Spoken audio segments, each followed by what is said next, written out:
That was a very lovely Sunday. Max Verstappen comes to the line, wins the Emilia Romagna Grand Prix. What I made, that's maximum points. Sprint race, fastest lap. Well done. Great job. Red Bull come to Ferrari's backyard and make it a 1-2. Charles Leclerc was chasing after Sergio Perez, but it has all gone horribly wrong for Ferrari in the closing stages. Sorry to all of you guys. We'll learn from this and stronger next time. Red Bull dominated at Imola, their first 1-2 since the Malaysian Grand Prix back in 2016. Now, we've come down to the Red Bull Energy Station where all the post-race parties are taking place. Natalie is still on air and then is going to be racing to the airport. I'm hoping we get a word with her, but I've got two brilliant Natalie and Damon substitutes with me today, starting with 9-time Le Mans winner Tom Kristensen, who is also, I like to think, a work colleague of Kevin Magnussen, but we'll get into the detail of that later. What did you make of that, Tom? Ferrari land, Red Bull 1-2. I didn't expect that. I expect that to be an all fight for the first corners with Charles and Max, and it turned out different. A lot of tifosis coming in sunshine this morning, and they leave a little bit in sorrow today, but they're still very much in lead of the championship. Well, we'll get into the nitty-gritty of this race in a second, but our other brother with us this week, Sam Power. Of course, regular listeners will remember Sam from Channel 10 in Australia. He's a Paddock Club expert host this weekend. Sam, great to have you back on the pod. In summary? Well, I didn't see it going this way at all. You know, Ferrari looked dominant in practice. They looked like they had a definite car advantage, but then Max driven brilliantly, and Sergio to get back up there as well. Unbelievable performance. So you just got to hand it to him. You can never write Max off, certainly, as well. It's bloody impressive. Christian Horner, team principal of Red Bull, is joining us now, as is Natalie Pinkham. We got Nats, you're off air. Covered in champagne from Christian spraying out. Yeah, the problem with Red Bull, the smell lingers with you all the way home now. But it's a great, it's a great thing. No. Being covered in Red Bull, after a race like that is, it's a real privilege. Christian, that was mighty. That was a mighty weekend from you guys. 34 points. No driver in Formula One history has ever scored 34 points in a weekend before. I mean, it was maximum points for Max this weekend. We were one off a maximum with as a team with a 1-3 yesterday in the sprint race. The 1-2 today was a phenomenal team performance, and I think all credit to the drivers, to the team here, to all the guys and girls back in Milton Keynes. The support we've had in Japan from Sakura, from HRC has been amazing. So, a phenomenal weekend. And now the momentum shift. I mean, it's just changed like that. Everyone coming out of Australia sort of thought Ferrari might be running away with this, but now, complete opposite. It's started to come back to you now. There's an opportunity to fire up the boys and girls in the garage. I've said from the beginning, there's just such a long way to go in this championship, and big points weekends like this one. We've got 3 of these weekends during the course of the year, and the championship will ebb and flow. The cars are very immature. It's going to be about who can develop the best, the most efficiently and effectively. And we brought a little upgrade here. It worked well. We took the risk with only one practice session that turned out to be in the wet, to stick it on the car and run it, and it worked. And the drivers delivered, and we're taking home a lot of points, which is great. Do you know what, Christian? I do think you have nerves of steel. I mean, this is such a fickle old business, isn't it, Formula One? But my foot was tapping more than Charles Leclerc's helmet, I think. The problem with a race like that is, the last 10, 15 laps, you can only lose.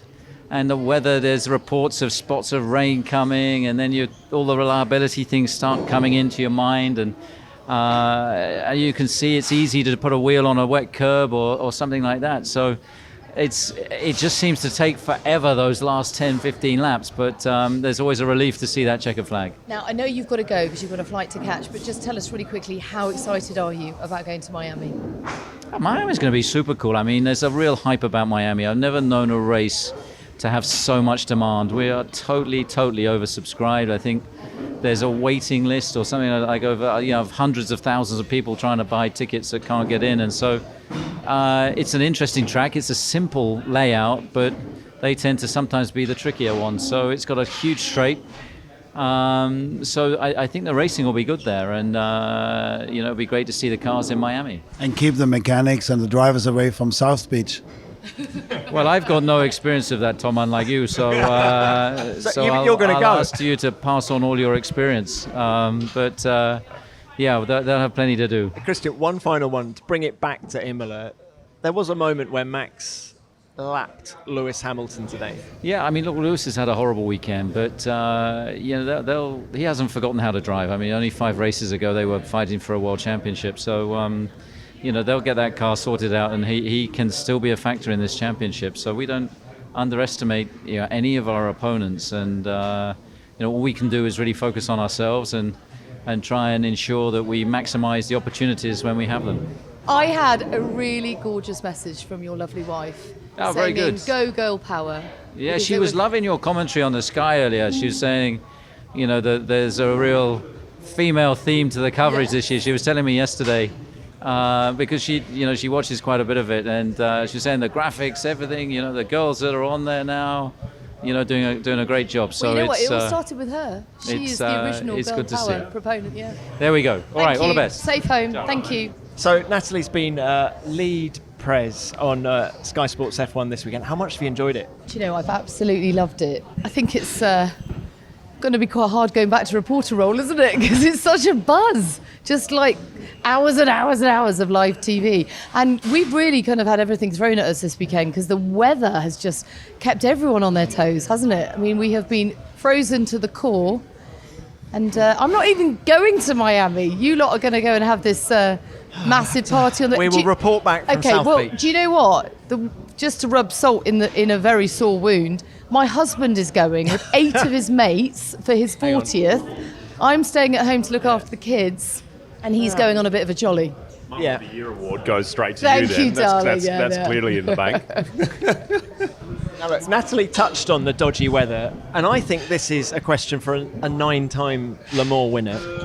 But like 6 of those consecutively, that was a hell of a wave you were riding for a while back. Yeah, a few years ago, yeah, that's true. But look, dodgy weather. Oh. How do you get your head round a weekend like this when it's predominantly wet, then there's one dry FP2, and then it's a wet, dry race, just like a triple stint at Le Mans, right? It's very stressful. And particularly the longer the circuit, like a Le Mans 13.629 kilometers long circuit.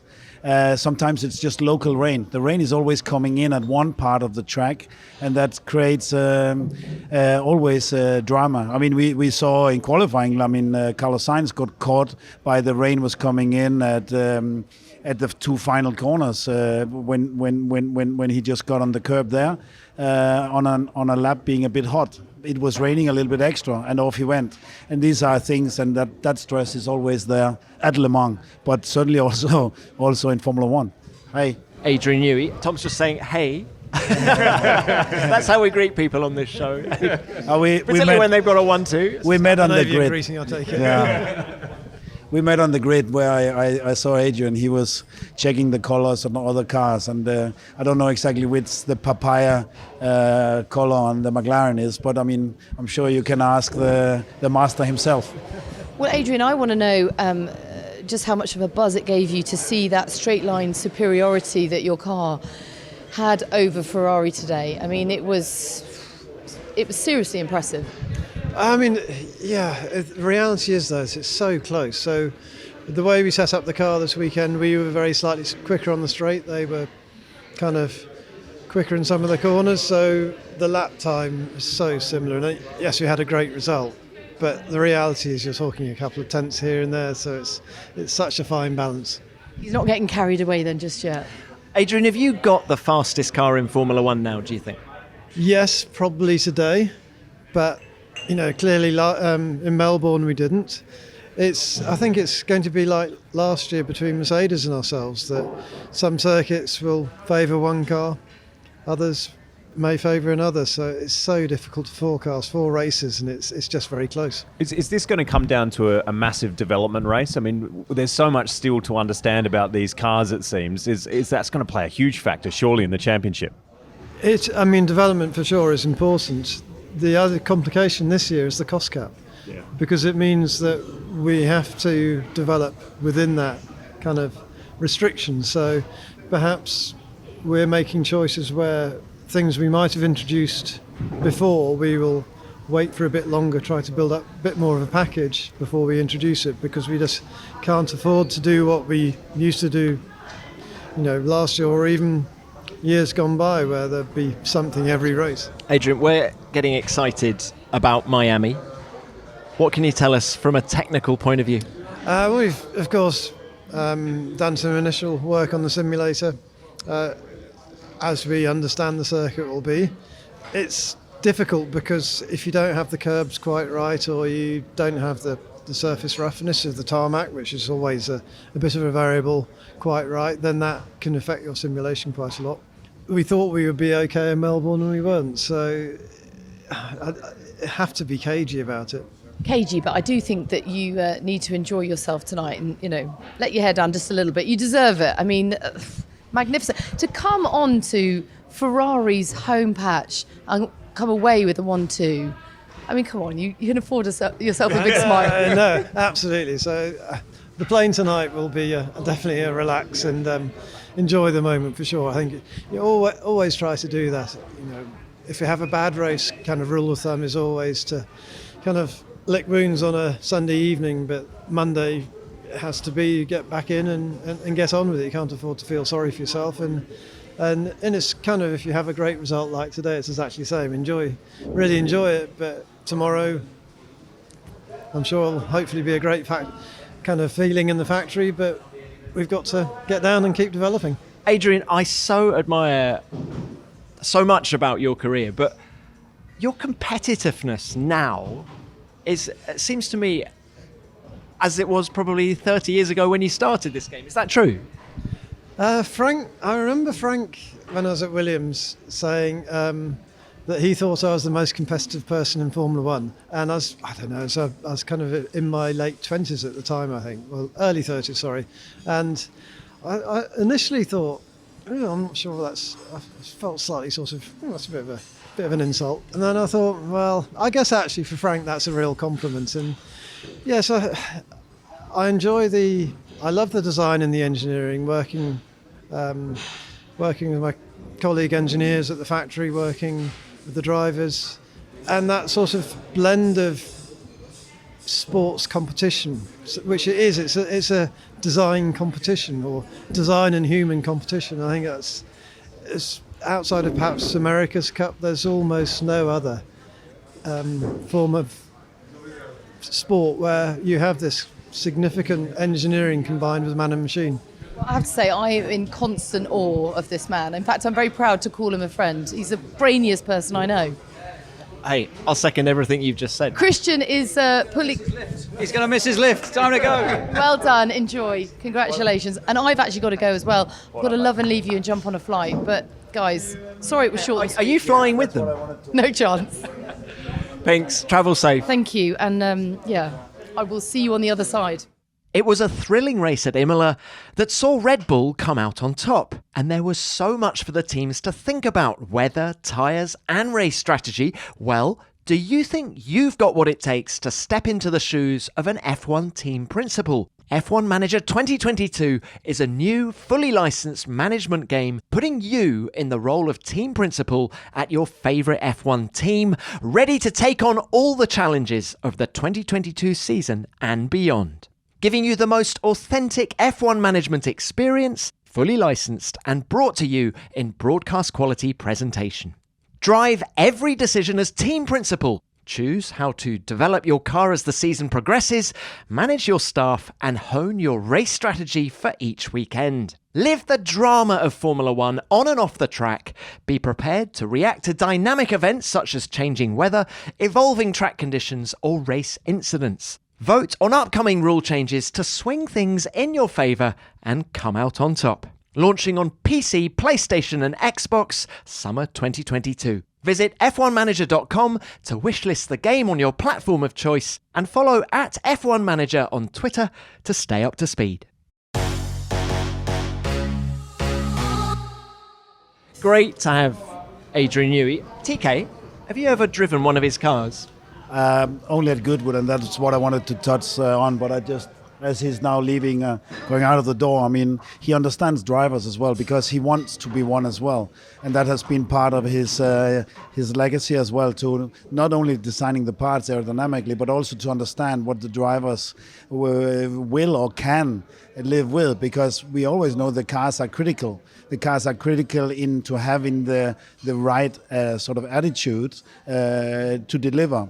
And there he needs to go very much in hand with his drivers over the whole time. And you can go back the last one, then with Ricciardo, then with Vettel, and then you can go back and see he developed some relationships at the very top. And obviously with Verstappen, he has somebody who understands exactly what aero package he needs on top of the rest. Yeah, no, it's stunning, wasn't it? Well, look, I feel we've done Red Bull. They were hugely dominant all weekend, but we can't talk about Red Bull without talking about Ferrari on home ground. What a weekend. I mean, who wants to start with Carlos Sainz? That guy just cannot get a break.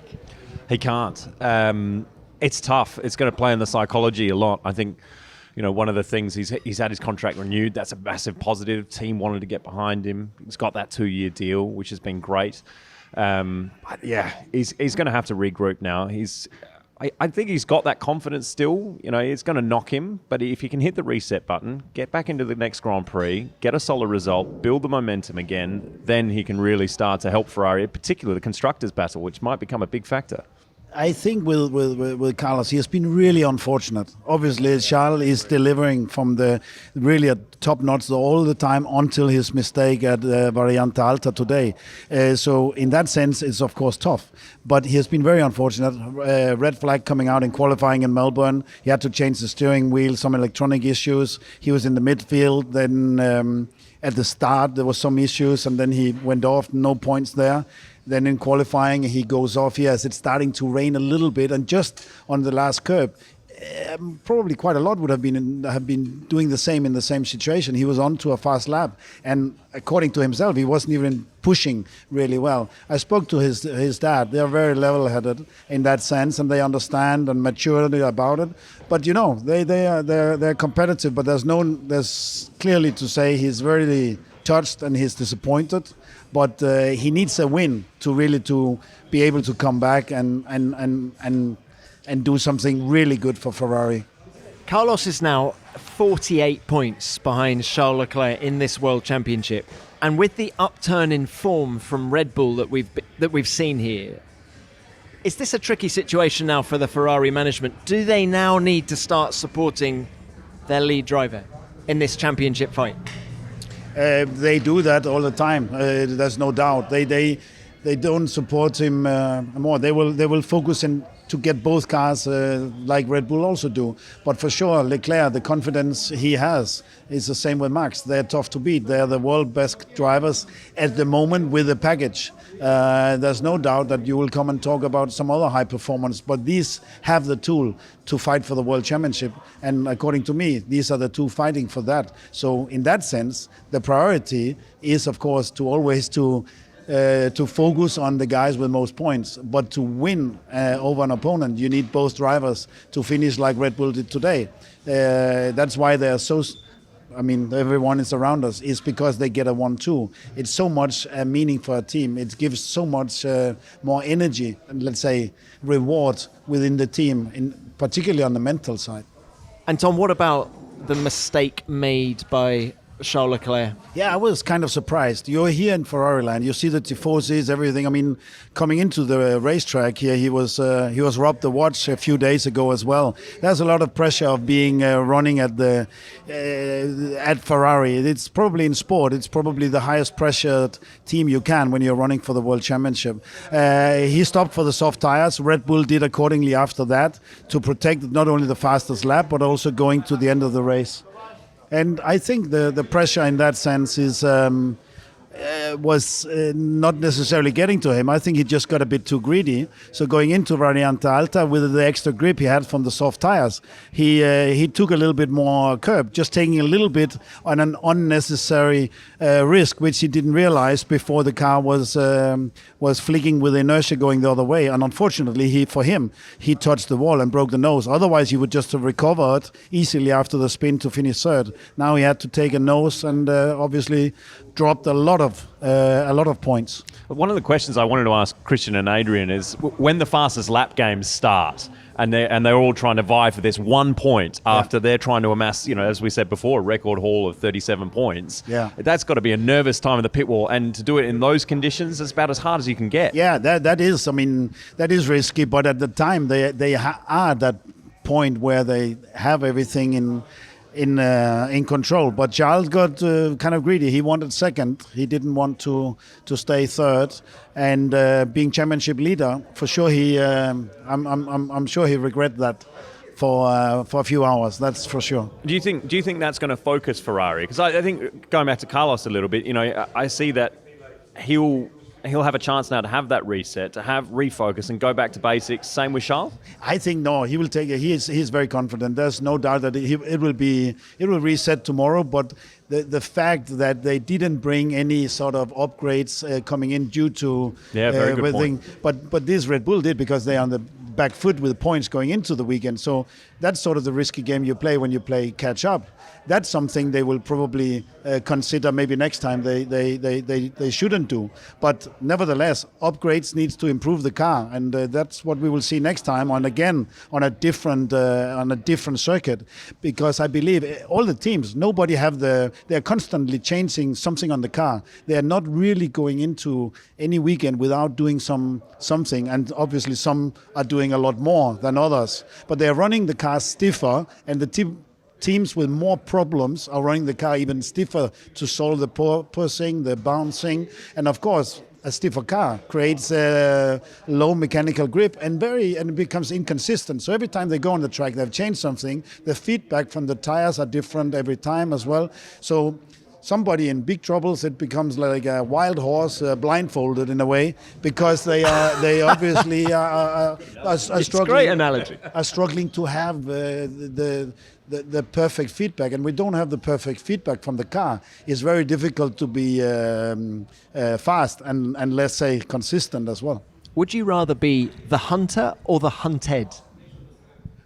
If you ask me, I would rather be the hunted, but I like the position of hunting. So when you're hunting, you are more free, you are going more in. But mistakes in a way are happening. But as we heard Christian saying before, he's so nervous. When you have the lead, you have something to lose. And that is something which plays in your mind when you have something to lose.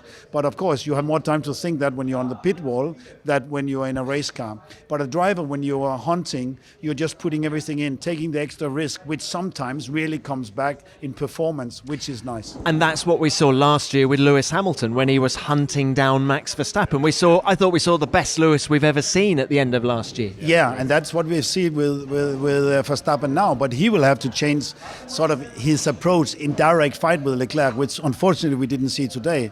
But of course, he can't.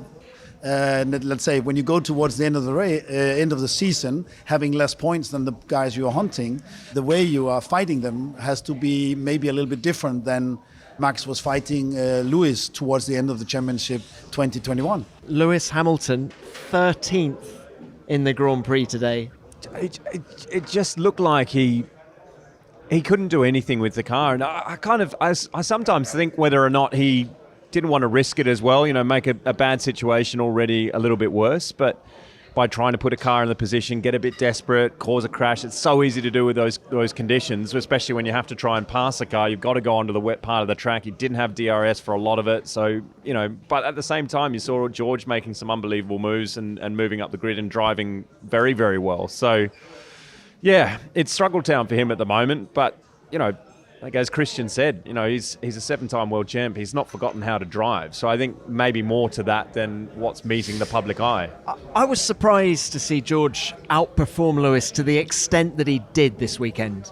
mean, George is driving unbelievably well. I mean, 0.4 of a second in qualifying. I know it was wet, but that is still a huge margin. And then, I mean, amazing start. He went from 11th to 6th at the start and never looked back.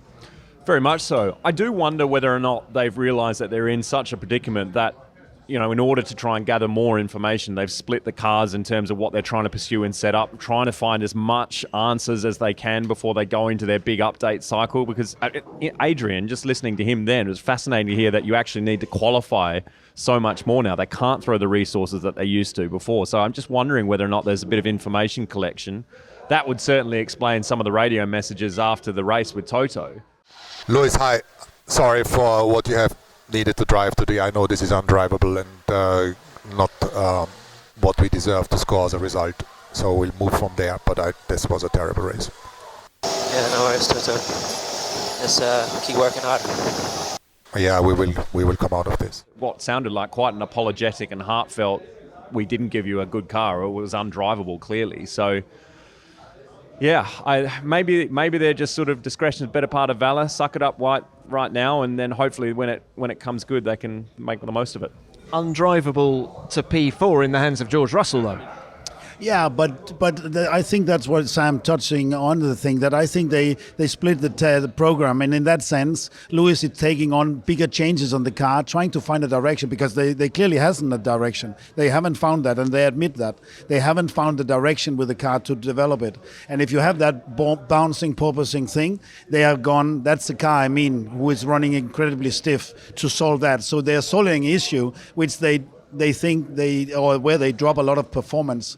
And I don't know, in my mind, they had a really, really clever rear suspension last year, which was working incredibly well. To the new rules, you can't have this year. And if you don't find that consistency with the bouncing you have and having to run nearly solid, then it's difficult. So the changes they do, I'm sure Lewis will do it with me, let me give you the feedback. That's what he wants to do. On the other hand, George Russell, young, handsome, incredibly strong, is coming in. He's trying to establish himself. Lewis is trying to be an 8-time world champion. That's running out of their hands. They admit that as well, obviously. But with George, you have somebody coming in. He's probably relatively quiet, giving good feedback, and obviously accepting to get on with something which is, in a way, not entirely acceptable. But finishing P4, Sam, you're spot on. He's one of the top performers today, likely with Max Verstappen. And so did Albon. Albon was doing strong with Williams as well. Those two are, for me, the high performers and of surprise of the year. But I mean, particularly, as you said, George Russell. He's performing well. But I think when you saw with Charles Leclerc, he was also last year, he was outperformed by the season by Carlos Sainz, who is in trouble. When you smell you're fighting for a world championship, there is a step up in mentality, in performance, in concentration, and it's something else. And at the moment, I don't think Lewis, he's not fighting for the world championship at the moment. He's fighting to get the car back to fighting for a podium. Okay, I like to talk about Tier 1, Tier 2. Who are the drivers, TK, in Tier 1 for you in Formula 1? Who are the top level drivers? Who would what you put mean in generation? Or, No. Who are the fastest guys? Who's in? No, but who would you put? You put Leclerc, Lewis Hamilton, they are Verstappen. Absolutely, those. Is George three, Russell absolutely. in that group? George Russell, he has already shown that he has the ability to do that. But he needs to win, and of course that's what they are. He's certainly fighting for. Would you put Lando Norris in that, Sam? I would, yeah. I mean, I said to him in Australia, I think I owe him a box of Pro V1 golf balls now, because I said to him, mate, you could get on for a podium. And he's gone, steady on, mate. We're not there yet. And lo and behold, so weirdly, I bet him something that I have to give him something for rewarding. He doesn't have to give me anything. You bet me something? Absolutely, mate. What? Want some golf balls? I can spot you some. I mean, look, unbelievable. He's got some good history here as well. He was obviously on fire here last year. He did a brilliant job again. He's putting the McLaren where it needs to go. Andreas is incredibly proud of him. Dan had a difficult weekend. I think he tried to make the best out of a hard tyre strategy that was, with the temperature of the track conditions, I think that was going to be very difficult. It looked like everyone's struggling to warm up their tyres. But yeah, Lando, unbelievable performance. I reckon he's right up there. Well, he said after the race that McLaren, he thinks, had the third fastest car this weekend. Wind the clock back to Bahrain. I mean, it's interesting to get your thoughts. Have you ever driven a race car where you've rolled it out and it's gone, uh-oh, this isn't good, and then a couple of races later it's like, actually, hang on, we forgot to flick this switch on, now we're all of a sudden incredibly fast? No, that U-turn, not really, but I mean, you certainly have worked on terrible race cars, and then it's really, really, really difficult to turn it around. And to see this with this generation of F1 cars, yes, McLaren are very much the one which have been able to do that at the moment as sort of the only one. Harrys know that there is much more to a clean, smooth shave than people might realise. And that's why they've got a huge range of products designed to make you feel good. Cleansing and exfoliating before you shave increases the chance of cleaner results. And Harry's range of shower gels, face wash and skincare products are the perfect accompaniment to a Harry's shave plan. They're formulated with 0% sulfates, parabens or dyes and are alcohol-free, so they're even kinder on your skin. And they smell great too. I find their Stone Shower Gel Wash so cool and refreshing in the mornings, and when used alongside their face wash and its notes of peppermint and eucalyptus, it's the perfect way to kickstart my day. F1 Nation listeners can get hold of a free travel-size shower gel when you redeem a free Harry's trial set at harrys.com/F1Nation. In your trial set, you'll get an expertly engineered handle, which I find helps give you more control over your shave, a 5-blade cartridge complete with precision trimmer, a handy travel blade cover, and a lubricating foam shave gel. And don't forget that freebie shower gel. All you need to do is pay £3.95 for delivery. Just head to harrys.com/F1Nation to have your set delivered and start a shave plan. And your freebie will be added at checkout. That's harrys.com/F1Nation. Right, we've had to clear out of the Red Bull Energy Station because it's dinner time. So we're now in the paddock, watching people scarpering out to the car park. This doesn't stop, does it? This world of Formula One. Everyone's thinking only Miami now. They are, and of course there's still a lot of people in shorts. So obviously it was sunshine this morning. Now it's heavily raining. It's Matthias Lauda coming out of the paddock, and he's probably looking for his mountain bike. He's doing a lot of cycling these days. It's good to see him as well. But a lot of people have come with big expectations for this weekend, and I think it really... I love this track. Paid Don't you off. love this track, Sam? Oh, it's special. I mean, even when it was so weird coming here without fans, but you walk it, and there's just a majesty about it. It's like this quiet... Elevation change. Yeah, it's incredible. It's a lot larger than you come about on TV. Did you ever race here at all in the other series? I did. Yeah, I loved it, and I also think that I was here with sports cars, and you feel a little bit similar like when you're on board with this. Now they're 18-inch, the cars are a little bit heavier. I'm not a fan of that F1 nearly 798 kilos. That's a bit too much for me. Like a sports car. Yeah, it's very, very close, and that's that's my critic of this program. We need to have the weight a bit lower again, but it's tough because some teams are even running a little bit over that. They struggle to get down to that weight limit alone. But being and driving on the track, I mean, Tamburello 1 and 2, Variante down to Villeneuve.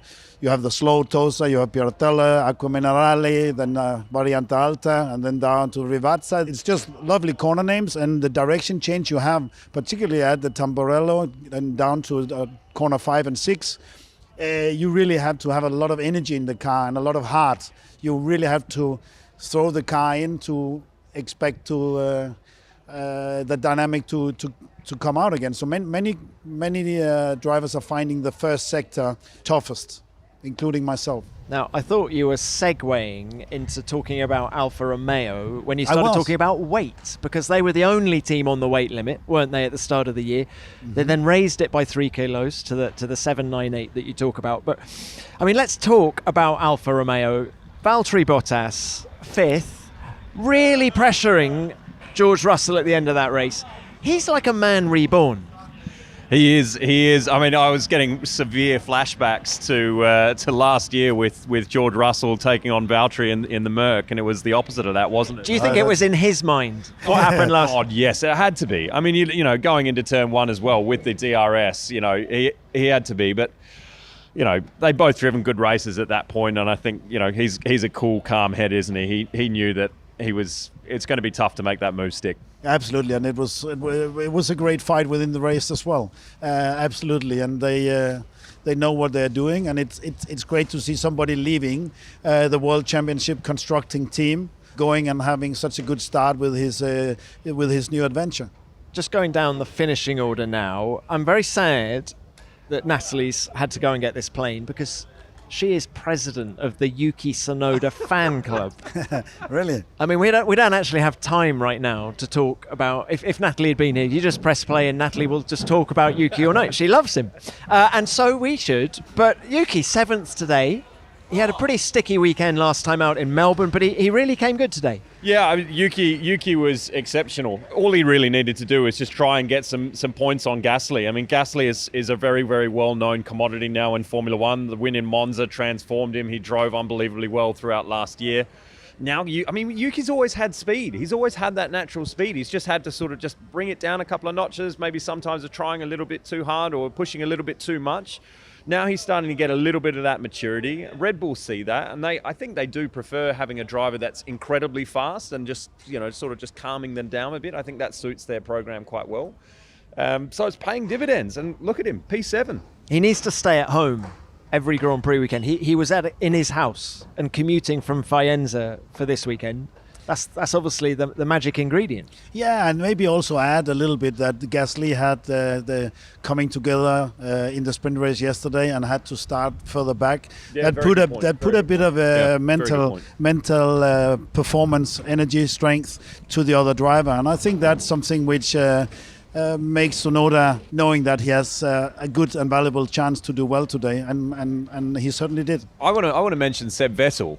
After rebounding, after what was probably described as one of the hardest Grand Prix that Aston Martin will ever go through, to finish in the top 10, I mean, bravo. Yeah, but the key to that again was Vettel being the first to go for slicks. I mean, I know Dan Ricciardo did it first, but obviously had the coming together and with Sainz, he was sort of running from the back. But as the first competitors, that brought him into the points. That's for me to be the first to go on slicks, and that's Inspector Seb normally. He did go to the medium as the first. Guys, I ran off to get Mike Krack, the team principal of Aston Martin. Look, Mike, what a tremendous day for you guys. Both cars in the points. I see relief all over your face. Yes, today it's a good day. So we saw with the conditions how they were. Before the race we sat together and said, we need to do maximum today in terms of making no mistakes at all and try to grab what others leave. And this is what we did. The car was not. I mean, you saw yesterday in the sprint that we can be faster. We can be. We were on the defense all the time. Yeah. So Sebastian lost a couple of positions. But so we decided, we need to really concentrate maximum not to make any mistakes today, and it worked out. So the key was your pit stop to Seb being the first. I mean, Ricciardo, yes, but he was running last. But the first of the competitors, you brought him in early. Yes, that was a brave move, but it really worked out. Yes, yeah. I think that was one of the points, and the second one was what we have learned yesterday in the sprint, how to manage the tires, because yesterday we had quite a lot of graining. And we knew that on the front mainly, and we knew that the longer the race would be, the more the differences in pace of the cars will play. So you need to have tires at the end of the race when it starts to be hard. And you saw it with Kevin, for example. We managed to hold Kevin because I think he took his tires maybe a bit too hard in the beginning, and Sepp managed it really well.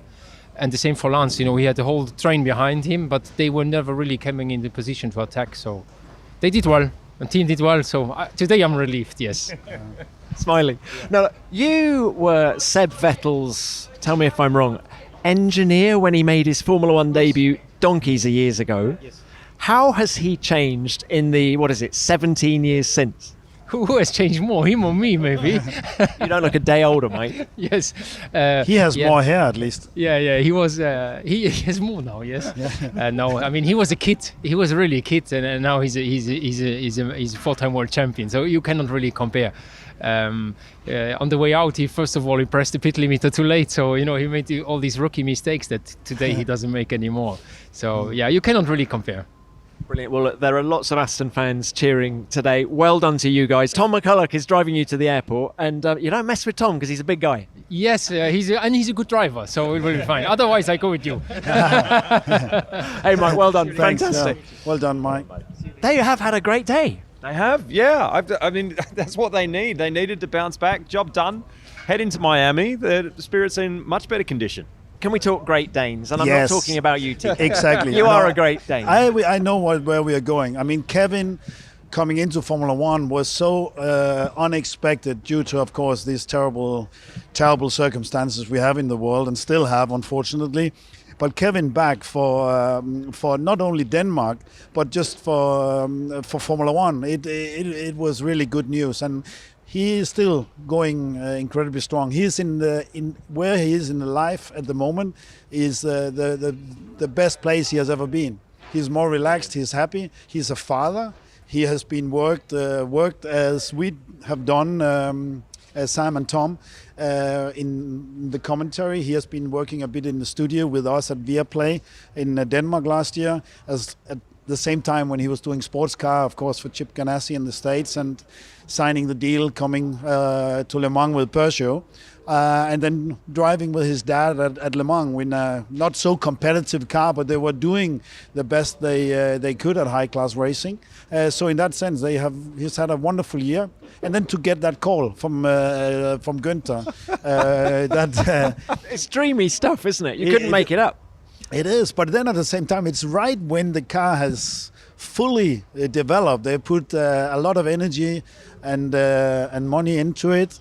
And with the new concept, 18-inch, which is very similar like a sports car, the weight limit even higher, like a sports car, everything just fitted. And he goes in and he was fastest at the pre-testing. Which we didn't sort of pay much attention to because, I mean, they had a late freight, and so they were the only ones running in the very evening. I remember watching that, and we all thought, oh, yeah, because it's Bahrain, the track just gets incredibly fast at night. Yeah. But actually, they've got genuine pace. They got genuine pace, of course, also probably a little bit due to the temperature, but there's no doubt that where Kevin is, and also the team works well. I mean, him and Mick are getting on really well, and it's not sort of a direct competition in that sense. I mean, Mick is taking a little bit more, being younger, so it's a little bit like a younger brother. They are really communicating well, and I think that's a brilliant situation for Haas, which probably the team fights they have been used to, both with Grosjean and Kevin, which of course you can say help the team, but also sometimes they had some contacts, and we saw that even last year, which was of course hard to watch because they were so far off the pace last year and still coming together. So this year Haas is in a good place, and so is the great Dane Kevin and Mick Schumacher. Kevin, of course, finishing 9th. We've talked about the weight of these cars and the fact that Kevin was doing sports cars last year. In a funny kind of way, was that quite good preparation for Formula One 2022? It was, and I think it's very good preparation for him. The 18-inch, the weight, driving sports cars, a lot of traffic, and having a car which you always have to optimize a bit on. That has been good to him. I listened on the radio a few times yesterday with the feedback with the engineer, and he's very calm. He's not demanding a lot more, and he's very honest when he say through these corners it's not going to happen. There we are on the limit. We have to focus on here and there. Can you help me a bit more? Can I use a bit more curb? And then straight away they can show an onboard camera from somebody else who is a little bit faster at that sector. And he's very mature and asked for help to optimize in a very good way, and in a calm way, and in a confident way. And out of the car, I mean, to see him smiling and happy, it's really what sports is all about. Can I ask you one question on the mindset thing? You know, going away from Formula One for a year and then coming back seems to be something that's actually working very well for people like Alex Albon, for people like K-Mag. Being more comfortable, more relaxed in your mindset, is that really a massive key to unlocking performance? Because it seems like these guys are maturing in that way. Yeah, they're certainly coming back and delivering. Albon is delivering very well with the Williams as well. He had done a lot of a lot of simulator work, obviously, and I think that has been his sort of race or progress when he came back. But certainly Kevin has come back mentally, having the perfect thing in life, and we are joined by another one. And this time it's not Tom, but he brought Esteban Ocon, and it will be nice to hear a little bit of his experience here at the lovely Imola circuit. Hello, welcome to everyone. the show. Thanks a lot, Tom. I'm now the Tom taking over from the. We go from. There's too many Toms on this show. We go from Tom C to Tom K. Very good, very good. Well, great race today from you, Esteban. Well, not really. I think a tough weekend. A tough weekend, yeah. But I think good to catch up half of the grid in 2 days, but not enough, to get into the points. So, yeah, we are looking forward to go to Miami, see what we can get there. There will be some new parts on my car, new performance parts. So, there's big hopes. So we'll see. Fernando Alonso had a new floor here. Exactly. You didn't. Did you see what you wanted to see? Did the team see the performance from that floor? Yes. I think we had enough running in practice too, especially. It was quite dry there, so we got the data and we see the benefit. So yeah, there's big hopes, obviously, on my side to try that. I'm staying here. Actually, I'm testing on Tuesday for the Pirelli tires for next year. So more chances for us to understand a few things from what hasn't been a perfect weekend for the team. But yeah, it's good stuff. And you've had a phenomenal relationship with Fernando, both helping the team progress forward. The car's got huge potential. We saw in Australia that Fernando maybe even could have gotten on pole. If you had some better luck, you would have had the same opportunity. Those battles on track, they're getting closer and closer, but they're still respectful. To a lot of people, it might look like, there's a bit of rivalry there, but there's still great respect between you two. No, there is a lot of respect for sure, and it's very close between us. When we are on having the same car, and when it's close like it's been in the first couple of races, there is a lot of respect, and that's what's helping the team as well, because we are very open in all our discussions. When there is something wrong, we say. When there is something to help each other, we do. And but the GPS signal on the cars in Jeddah was the same. They only see one GPS signal going for around one car. for several laps. Yes, there was not yes, for sure. not much space between. It was great. Yeah, it was nice. And I think also the pit wall was a little bit nervous, but I mean, it is what we want to see. So it's great. Sure. It's great. It's happening. Thank you, Tom. No, I think it's nice to fight, and we know how far we can go. And the team's policy is, as long as you guys race fair, we let you race, and it's great to have that as well from the team. And what's the secret now to progressing things forward for Alpine? You've got that potential. You've got a lot of Grand Prix coming up. What are any of the ones that you're looking forward to? The ones that you've just gravitated towards, whether it's in the junior career, in Formula One?